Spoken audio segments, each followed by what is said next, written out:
The world is full of mysteries, and there are many mysteries in this world that we will never fully understand. So today, I am sharing with you what I believe are 5 of the most mysterious unsolved cases, which will make you realize how mysterious and strange this world can be. The case of June and Jennifer Gibbons. June and Jennifer Gibbons were identical twins who grew up in Wales. They became known as the Silent Twins since they only communicated with each other. Shortly after their birth in Barbados, their family moved to Wales. The twin sisters were inseparable, and their particular high-speed patois made it difficult for people to understand them. As the only black children in the community, they were ostracized at school. This proved traumatic for the twins, eventually causing their school administrators to dismiss them early each day so they might avoid bullying. Soon their language was unintelligible to others. Eventually the twins spoke to no one except each other and their young sister Rose. When the twins turned 14, a succession of therapists tried unsuccessfully to get them to communicate with others. They were sent to separate boarding schools in an attempt to break their isolation, but the pair became catatonic and entirely withdrawn when parted. When they were reunited, the two spent several years isolating themselves in their bedroom, engaging in elaborate play with dolls, and then they started their writing careers, which didn't become very successful. The girls committed a number of crimes, including arson, which led to their being committed at Broadmoor Hospital, a high-security mental health hospital. There they remained for 14 years. Placed on high doses of antipsychotic medications, they found themselves unable to concentrate. Jennifer apparently developed a neurological disorder resulting in involuntary repetitive movements. According to Wallace, a journalist, the girls had a long-standing agreement that if one died, the other must begin to speak and live a normal life. During their stay in the hospital, they began to believe that it was necessary for one twin to die, and after much discussion, Jennifer agreed to be the sacrifice. In March 1993, the twins were transferred from Broadmoor to the more open Caswell Clinic in Bregand, Wales. On arrival, Jennifer could not be roused. She was taken to the hospital where she died soon after of acute myocarditis, a sudden inflammation of the heart. There was no evidence of drugs or poison in her system, and her death remains a mystery. On a visit a few days later, Wallace recounted that June was in a strange mood. June said, "I'm free at last, liberated, and at last Jennifer has given up her life for me." By 2008, she was living quietly and independently near her parents in West Wales. She was no longer monitored by psychiatric services, was accepted by her community, and sought to put the past behind her. The case of Flight 191. In May of 1979, 23-year-old David Booth, a Cincinnati office manager, had a well-documented premonition. It came to him in a series of vivid dreams regarding an American airline crash. Booth feverishly called the FAA and spoke with a representative of American Airlines. He told them in no vague terms that he had a vision of an airplane going down in flames among tall buildings. Obviously, there was nothing that could be done, even though the authorities were eventually convinced of Booth's seriousness and that he wasn't just trying to pull a prank. On May 26, 1979, Lindsay Wagner, famous at the time as the Bionic Woman, arrived at Chicago's famous O'Hare Airport. She was to board an American Airlines jet, but canceled at the last minute due to a sudden sick feeling that left her nauseous without any explanation. David Booth was perhaps not the only person who had the ability to foresee trouble aboard that plane. Shortly after takeoff, an engine fell off the plane, causing it to crash into buildings. All 207 passengers and crew members died. With a sickening feeling, the authorities compared the details of the crash to David Booth's premonition. Although never seriously suspected of complicity, they had little choice but to make sure he hadn't had a hand in causing his remarkable feat of foretelling the future to come true. The comparisons were enough to send shivers up and down the spine of anyone reading them. For all intents and purposes, David Booth had predicted with astonishing accuracy the disaster that took place at O'Hare Airport that day. Even so, the question of whether anything could possibly have been done to prevent that disaster were immediately rejected. It was the only time in his life that anything of this magnitude had ever taken place, and his inability to do anything to prevent it left him emotionally scarred. David Booth stopped having nightmares once the disaster had happened, but he continued to feel disturbed by the whole affair. "How can you make sense of something like that?" he asked. "There's no explanation for it, no meaning, no conclusion. It just doesn't make sense." To this day, the accident is one of the most deadly and mysterious commercial airline crashes in United States history. The strange death of the 9 hikers of the Dyatlov Pass. The Dyatlov Pass incident was an event that took the lives of 9 hikers in mysterious circumstances on the night of February 2nd, 1959 in the northern Ural Mountains. The name Dyatlov Pass refers to the name of the group's leader, Igor Dyatlov.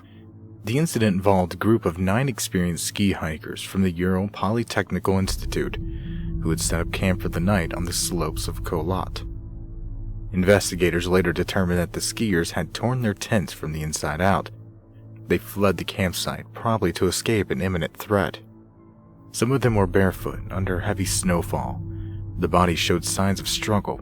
Dyatlov had injuries to his right fist, as if he had been in a fist fight. One victim had a fractured skull, and another was found with brain damage without any sign of distress to the skull. One of the skull's fractures was so severe, it was determined that he would not have been able to move. Additionally, one woman's tongue was missing. Soviet authorities determined that an unknown compelling force had caused the deaths. Access to the region was consequently blocked for hikers and adventurers for 3 years after the incident. Due to lack of survivors, the chronology of events remains uncertain, although several possible explanations have been put forward, including an avalanche, a military accident, or a hostile encounter with a Yeti or other unknown creature. The original group, led by Igor Dyatlov, consisted of 8 men and 2 women. Most were students or graduates of Ural Polytechnical Institute. The goal of the expedition was to reach Otterton, which in Mansi language means "don't go there," a mountain 10 kilometers north of the site of the incident. This route in February was estimated as a Category 3, the most difficult. All the members were experienced in long ski tours and mountain expeditions. They started their march toward Otterton from Vizha on January 27th. The next day, one of the members, Yuri Yudin, was forced to go back due to illness. The remaining group of 9 people continued the trek. Diaries and cameras found around their last campsite made it possible to track the group's route up to the day preceding the incident. On January 31st, the group arrived at the edge of the highland area and began to prepare for climbing. In a wooded valley, they cached surplus food and equipment that would be used for the trip back. The following day, February 1st, the hikers started to move through the pass. It seems they planned to get over the pass and make camp for the next night on the opposite side, but because of the worsening weather conditions, snowstorms, and decreasing visibility, they lost their direction and deviated west up towards the top of CO.AG. When they realized their mistake, the group decided to stop and set up camp on the slope of the mountain, rather than moving 1.5 kilometers downhill to a forested area which would have offered some shelter from the elements. Yudin postulated that Dyatlov probably didn't want to lose the altitude they had gained, or he decided to practice camping on a mountain slope. Before leaving, Dyatlov had agreed he would send a telegram to their sports club as soon as the group returned to Vizha. It was suspected that this would happen no later than February 12th, but Dyatlov had told Yudin before his departure from the group that he expected to be longer. When the 12th passed and no messages had been received, there was no immediate reaction. Delays of a few days were common with such expeditions. It was not until the relatives of the travelers demanded a rescue operation on February 20th that the head of the institute sent the first rescue groups, consisting of volunteer students and teachers. Later, the army and militia forces became involved, with planes and helicopters being ordered to join the rescue operation. On February 26, the searchers found the group's abandoned and badly damaged tent on CO.AG. The campsite baffled the search party. Mikhail Sharvin, the student who found the tent, said that the tent was half torn down and covered with snow. It was empty, and all the group's belongings and shoes had been left behind. Investigators said that the tent had been cut open from the inside, 8 or 9 sets of footprints left by people who were only wearing socks, A single shoe or even barefoot could be followed, leading down toward the edge of the nearby woods. However, after 500 meters, these tracks were covered with snow. At the forest's edge, under a large cedar, the searchers found the visible remains of a small fire, along with the first two bodies, shoeless and dressed only in their underwear. The branches on the tree were broken up to 5 meters high, suggesting that one of the skiers had climbed up to look for something, perhaps the camp. Between the cedar and the camp, the searchers found 3 more corpses, who seemed to have died in poses suggesting that they were attempting to return to the tent. They were found separately at distances of 300, 480, and 630 meters from the tree. Searching for the remaining 4 travelers took more than 2 months. They were finally found on May 4th under 4 meters of snow in a ravine 75 meters farther into the woods from the cedar tree. These 4 were better dressed than the others, and there were signs that those who had died first had apparently relinquished their clothes to the others. A man wearing a woman's faux fur coat and hat, while the woman's foot was wrapped in a piece of a different man's wool pants. A medical examination found no injuries which might have led to their deaths, and it eventually concluded that they had all died from hypothermia. An examination of the 4 bodies which were found in May shifted the narratives to what had occurred during the incident. 3 of the ski hikers had fatal injuries. 1 had major skull damage, while 2 others had major chest fractures. According to the doctor, the force required to cause such damage would have been extremely high, comparing it to the force of a car crash. Notably, the bodies had no external wounds related to the bone fractures, as if they had been subjected to a high level of pressure, and forensic radiation tests had shown high doses of radioactive contamination on the clothes of a few victims. The bizarre death of Elisa Lam. On February 19, 2013, Elisa Lam, a 21-year-old student at the University of British Columbia, was found dead in a water tank atop the Cecil Hotel in downtown Los Angeles. She was reported missing at the beginning of that month, and her case gained much interest in the few days before her body was found. A strange recording of her last time being seen by a security elevator camera has caused many to believe that something very odd was happening to Elisa. She enters and exits the elevator a few times, seemingly confused about something. She hides and peeks out as if something is following her or watching her, and also steps outside and seems to speak with someone, gesturing very strangely with her hands.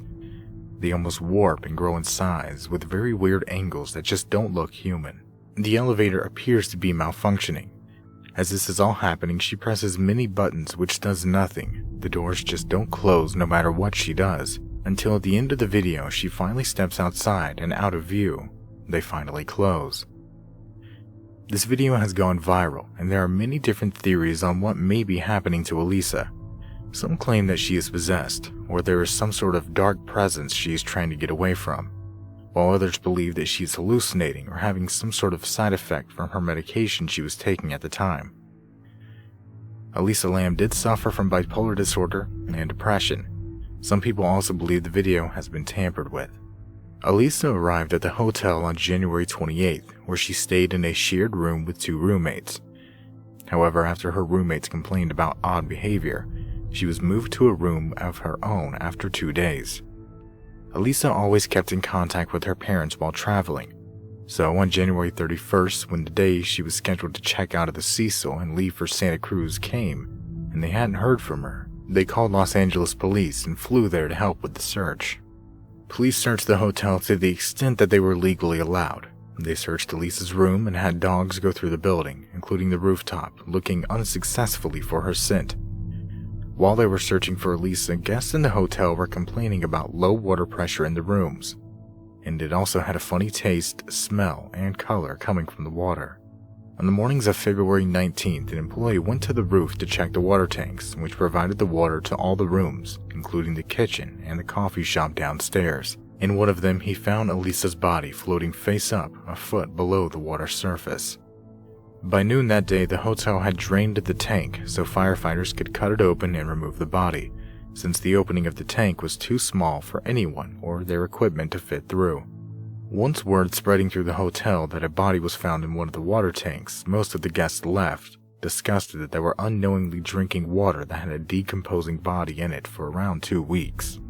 After Elisa's body was found, it was taken to the county coroner's office for autopsy. 2 pathologists spent 4 hours that afternoon dissecting and examining her internal organs. On February 21st, the coroner's office reported that they had found her death to be an accidental drowning, with bipolar disorder as a significant factor. They reported that her body had been found naked in the tank, with the clothes she appeared to have been wearing in the elevator video floating in the water alongside her, coated with a sand-like particulate. Along with them were her watch and room key. They had a rape and fingernail kit done but found no evidence of physical trauma or sexual assault.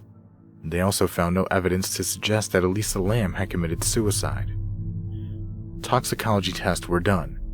Traces of her prescription medication were found, but no alcohol or other recreational drugs were found in her system. The investigation had determined how Elisa Lam died, accidental drowning, but it did not offer an explanation as to how she got into the tank in the first place. Doors and stairs that access the hotel's roof are locked, with only staff having the passcodes and keys, and any attempt to force them would supposedly have triggered an alarm. All 4 tanks are 4 by 8 feet cylinders propped up on concrete blocks. There are no fixed access to them in the hotel, and workers used a ladder to look at the water. They are protected by heavy lids that would be difficult to replace from within. The case of the Flannan Isles Lighthouse. Flannan Isles Lighthouse is a lighthouse near the highest point of Elaine Moor, one of the Flannan Isles off the west coast of Scotland. It is best known for the mysterious disappearance of its keepers in 1900. The first hint of anything untoward the Flannan Isles came on December 15, 1900. The steamer Arch Chore, on passage from Philadelphia to Leith, passed the islands in poor weather and noted that the light was not operational. This was reported on arrival at Oban, although no immediate action seems to have been taken. The island lighthouse was manned by a 3-man team: Thomas Marshall, James Ducat, and Donald MacArthur, with a rotating 4th man spending time on shore. The relief vessel, the lighthouse tender Hesperus, was unable to set out on a routine visit from Lewis, planned for December 20th due to adverse weather, and did not arrive until noon on Boxing Day. On arrival, the crew and relief keeper found that the flagstaff was bare on its flag. None of the usual provision boxes had been left on the landing for restocking, and more ominously, none of the lighthouse keepers were there to welcome them ashore. Jim Harvey, captain of the Hesperus, gave a strident blast of his whistle and sent off a distress flare, but no reply was forthcoming. A boat was launched, and Joseph Moore, the relief keeper, was put ashore alone. He found the entrance gates to the compound and main door both closed, the beds unmade, and the clocks stopped. Returning to the landing stage with this grim news, he then went back up to the lighthouse and the Hesperus' second mate as seaman. A further search revealed that lamps were cleaned and refilled. A set of oilskins was found, suggesting that one of the keepers had left the lighthouse without them, which was surprising considering the severity of the weather on the date of the last entry in the lighthouse log. The only sign of anything amiss in the lighthouse was an overturned chair by the kitchen table. Of the keepers there was no sign, neither inside the lighthouse or anywhere on the island. Captain Harvey sent a telegram to the Northern Lighthouse Board dated December 26, 1900, stating, "A dreadful accident has happened to the Flannans. The 3 keepers, Ducat, Marshall, and the Occasional, have disappeared from the island." The clocks were stopped, and other signs indicated that the accident must have happened about a week ago. Poor fellows, they must have been blown over the cliffs or drowned trying to secure a crane or something like that. The men remaining on the island scoured every corner for clues as to the fate of the keepers. At the east landing everything was intact, but the west landing provided considerable evidence of damage caused by recent storms. A box at 33 meters above sea level had been broken and its contents strewn about. Iron railings were bent over, the iron railway path was wrenched out of its concrete, and a rock weighing more than a ton had been displaced above that. On top of the cliff, at more than 60 meters above sea level, turf had been ripped away as far as 10 meters from the cliff edge. Robert Muirhead, who both recruited and knew all 3 men personally, departed for the island to investigate the disappearances. His investigation of the lighthouse found nothing other than what has already been reported. That is, except for the lighthouse log. He immediately noted that the last few days of the entries were unusual. On the 12th of December, Thomas Marshall, the second assistant, wrote of severe winds, the likes of which he had never seen before in 20 years. He also noted that James Ducat, the principal keeper, had been very quiet, and that the third assistant, William MacArthur, had been crying. What is strange about the final remark was that William MacArthur was a seasoned mariner and was known in the Scottish mainland as a tough brawler. Why would he be crying about a storm? Log entries on the 13th of December stated that the storm was still raging and that all three men had been praying. But why would three experienced lighthouse keepers safely situated on a brand new lighthouse that was 150 feet above sea level be praying for a storm to stop? They should have been perfectly safe. Even more peculiar is that there was no reported storms in that area on the 12th, 13th, and 14th of December. In fact, the weather was calm, and the storms that were to batter the island didn't hit until December 17th. The final log entry was made on the 15th of December. It simply read, "Storm ended, sea calm. God is over all." What do you think happened? Do you have any ideas or theories about any of these cases? If you find any of these mysterious, then like and share the video. And be sure to subscribe, because you really don't want to miss what is coming next. And as always, thank you for watching.